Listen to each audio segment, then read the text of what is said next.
guys, Bluefin100 back again with another video. Now, I've been wanting to talk about this series for a while now, ever since I did my Beyblade review RANT and Thoughts series, and when they announced this series was making a return this year, and so it piqued my interest on doing this video. And the series I'm going to talk about is Bakugan. Now, before I get into the topic of the video, I did grow up with Bakugan when it was first released 12 years ago. I grew up watching the first two seasons like I did with B-Daman, and I loved it. But then I just lost interest after the third season and halfway through the second season. As a kid, I thought this was awesome, which it was.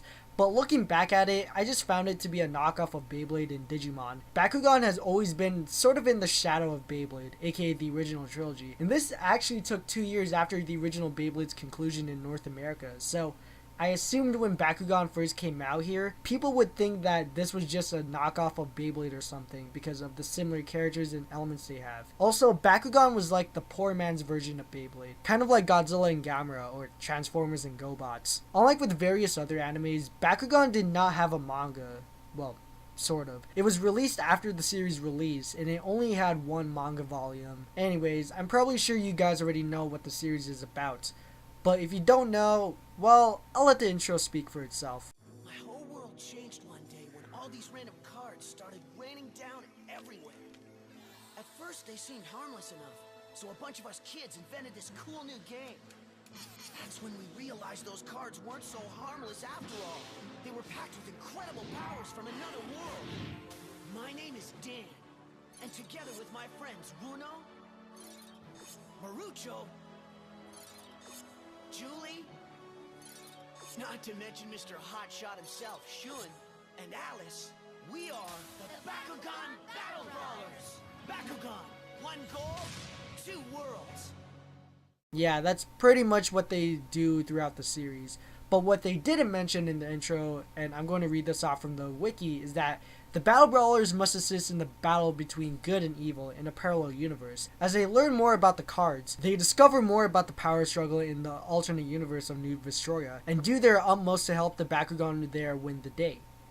Doesn't that sound familiar to you? Yeah, it sounds like Digimon's plot, doesn't it? The whole alternate universe thing and saving the monster's planet. And instead of Digimon, it's Bakugan. Apparently the series didn't do so well in Japan, but it was successful here in North America and became really popular in the mid to late 2000s and the early 2010s. Now, like with Beyblade and B-Daman, I did collect the toys when I was younger, and looking back, the toys were pretty damn cool. The whole rolling the ball onto the cards thing was cool, and the designs of the Bakugan toys were really unique. As for the Bakugan monsters themselves, well, they were basically just ripoffs of the Bit Beast from Beyblade. Drago was just a ripoff of Dragoon, Skyrus was like Dronzer, and Tigrero was like a mix of Drigger and Galax. Now, I know what a lot of you might be thinking, but Bluewolf, Bakugan and Beyblade aren't the same, so therefore it's not a ripoff of Beyblade. Yes, I know it's not, but like I said earlier, Bakugan pretty much copied its characters and a bit of its story elements from Beyblade,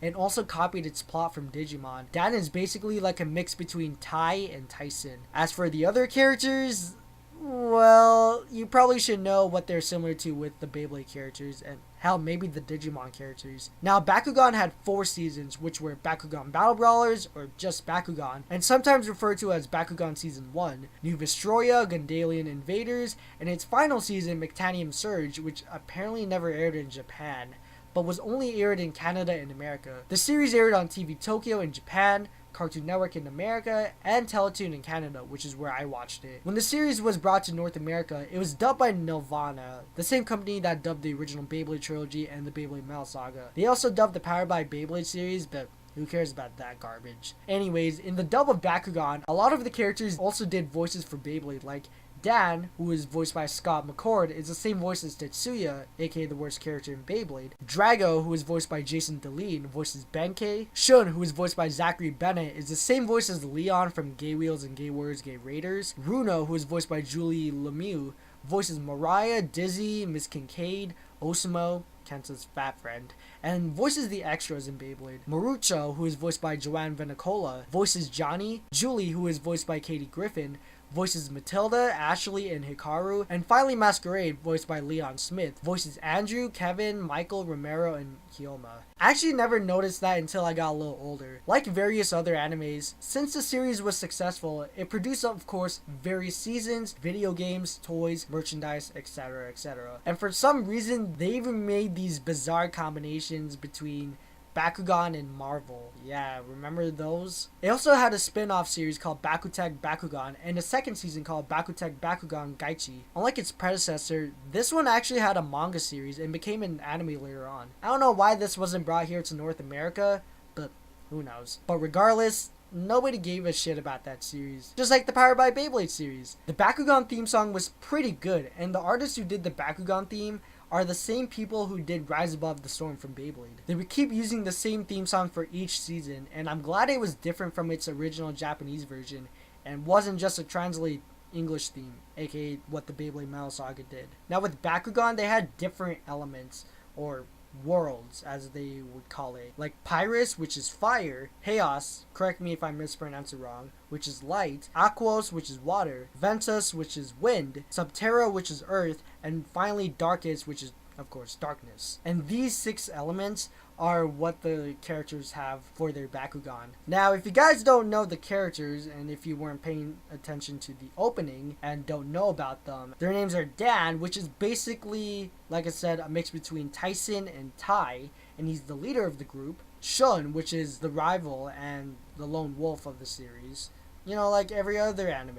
Marucho, the computer nerd of the group. Runo, who is a tomboy, but really doesn't really look like a tomboy. Julie, who is the girly girl of the group and the second girl in the team. And finally Alice, who pretty much knows everything about Bakugan besides Marucho. And also she's Masquerade. So yeah, big spoiler there, whoever hasn't seen the series. So overall, Bakugan did well here, but in my opinion, it wasn't that popular as compared to other kid anime series that came prior to this, like Pokemon, Digimon, Yu-Gi-Oh!, and of course Beyblade. Would I call Bakugan a good anime series?